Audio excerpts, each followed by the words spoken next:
არასამთავრობო ორგანიზაციების განცხადებით, დედაქალაქის ბიუჯეტის დაუმტკიცებლობა პოლიტიკური დაპირისპირების შედეგია. ეკა გიგაურის შეფასებით, რამდენჯერმე შეცვლილი ბიუჯეტის გეგმა საკრებულოს მხრიდან მოწონებული უნდა ყოფილიყო, ან პირველივე შემთხვევისას უნდა დაწერილიყო ოფიციალურად შენიშვნები, რომელსაც ადგილობრივი მთავრობა გაითვალისწინებდა. თუმცა მიუხედავად იმისა, რომ მათ 14 პუნქტიანი ჩამონათვლიდან 10 რეკომენდაცია სრულად გაიზიარეს, საკრებულოსთან შეთანხმება ვერ მოხერხდა.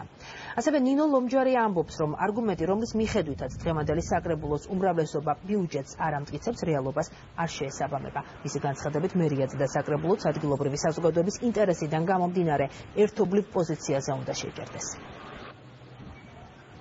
ჩვენ ვხედავთ, რომ მთელი ამ პროცესის განმავლობაში ჩნდება ახალი შენიშვნები ბიუჯეტთან დაკავშირებით და ამ პროცესს უკვე დასასრული არ უჩანს.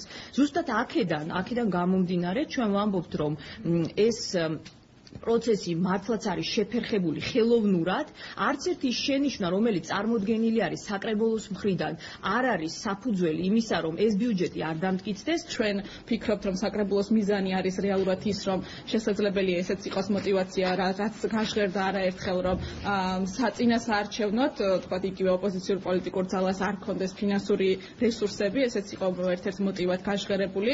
ასევე მეორე მოტივი, რაც ბიუჯეტის არ მიღების საბუსლოდ სახელდება, არის ის, რომ ოპოზიცია ამ რესურსებს დახარჯავს წინასაარჩევნო პერიოდში და უკვე ახალი მთავრობა, რომელიც მოვარჩევნების შემდეგ იქნება დარჩენილი ბიუჯეტის გარეშე და ის რეალურად ვერ შეასრულებს ბიუჯეტს, რასაც ჩვენი კომენტარი და არგუმენტი ეკამაც ახსენა არის ის, რომ მათ ნებისმიერ დროს შეუძლიათ შესაბამისი ცვლილებები შეიტანონ ბიუჯეტში.